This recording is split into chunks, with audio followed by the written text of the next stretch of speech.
finally, years in the making, years waiting, fans have been looking for this, hoping, praying for this, and the return of Jay-Z is here, guys. Jay-Z is back. No, in all seriousness, this is a Jay-Z album. Jay Electronica, of course, obviously Jay Electronica, but at the same time, this does feel more like a collaborative project.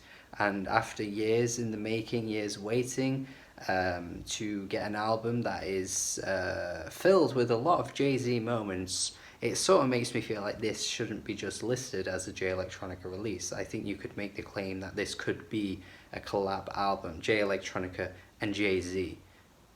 Seems fair to me. But this has been something people have been hoping and praying for God knows how long, for as long as I can remember.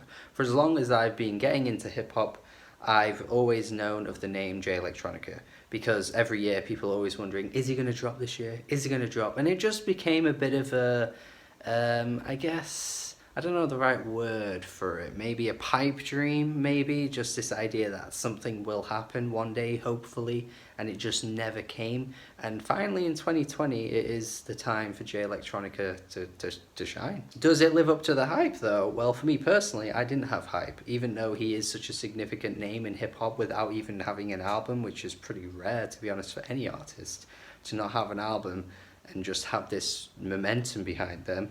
But even with what I'd heard from Jay Electronica up until this point, I can't really say I've ever been much of a fan, which is kind of blasphemy in the hip-hop world, because I feel like some of his tracks in like 2009, I think it was around 2010 as well, I think, you know, they're fine, not really that interested in them, they're whatever. So the hype was never there for me, but I've got to say, I sort of feel somewhat vindicated to have not been that bothered about this album, because the results have come and this is what we got. Look, if you're loving this, all the power to you. You've got an album that you're really impressed with. You've probably been waiting for as long as you can remember for this release.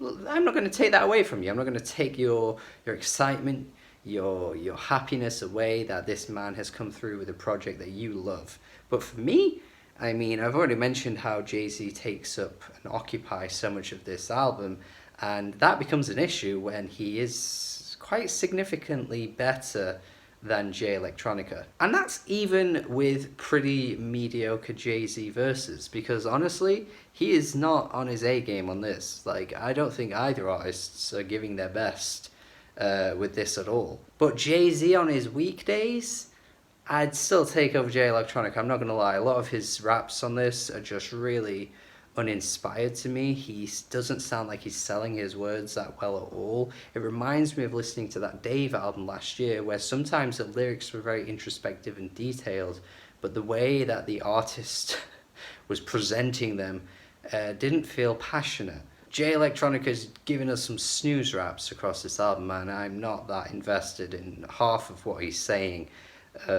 which is a huge shame, really. And aside from that opening skit, which digs into a bit of Islam and, you know, like religion and black people at large, the first voice you hear on this album from a rapper is Jay-Z. This is the first rapper you hear on the album. It's a Jay Electronica album, and the first person you hear is Jay-Z.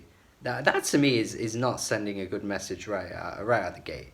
Like, I can't really express how weird that is for any artist to just put out an album and you're not the first voice, you're not the first person that we're hearing. I don't get that. Perhaps that's petty, perhaps that's niggly, and I know I'm a bit harsh, and some people think I come across as harsh with my critiques sometimes, but that to me sets a precedent. Like, that sets the tone for the album. The first person you hear should be the artist who the album belongs to. Like, I can't express how that just feels to me like blatant common sense.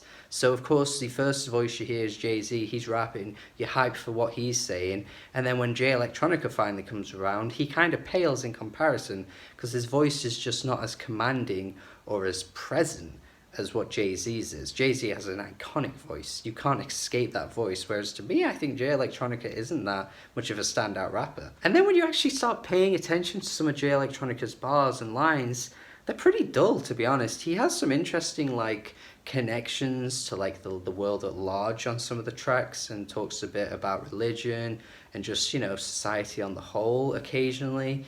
But I don't know, man. He's just kind of rambling, honestly. He kind of rambles. He's a bit of a rambler. He doesn't really keep me invested in much of what he's saying. It really sounds like, you know, when you're at school and you're in assembly and the head teacher has an announcement and they go on for like, you know, 10 to 15 minutes and you just sat on that hard floor, because that's what it's like in British schools. You're just sat on the hardest fucking floor, so your arse is just numb as fuck, and you're listening to a head teacher talk about friggin' how, I don't know, bulldog or football is banned on the playgrounds because of 10 to 15 reasons that they want to list off, when they could have wrapped it up in like 5 sentences. That's what it's like listening to Jay Electronica. Never ending story, man. Got to be one of the most apt titles for a song I've heard in quite a while. I mean, come on, he's just going on and on and on.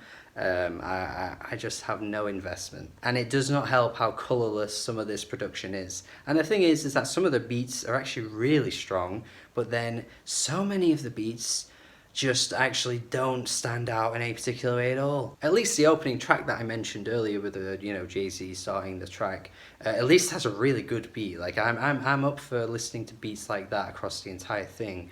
But Jay actually takes the production for the most part on this thing, which I think is pretty cool, that he's producing his own songs, but he's at least tailoring it around what he wants to rap about.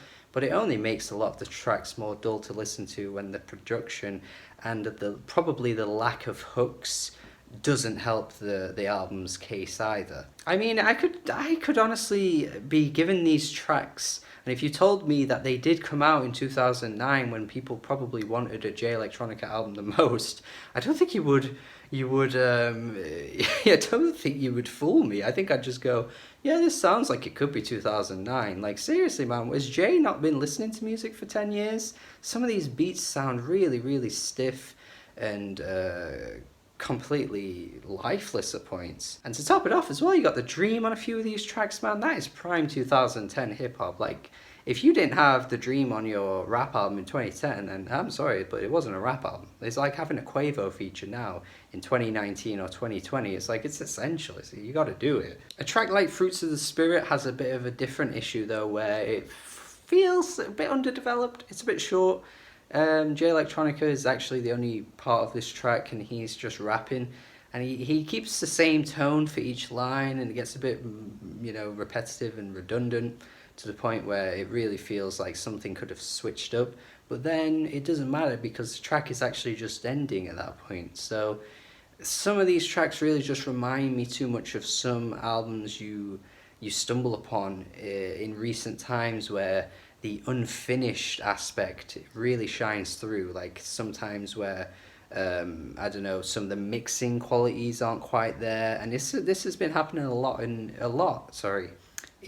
modern rap releases. You know, you could point to so many albums where you're like, that doesn't feel polished off or finished. And there are a few times as well, man, where I feel like Jay are sort of fading in the background a little bit.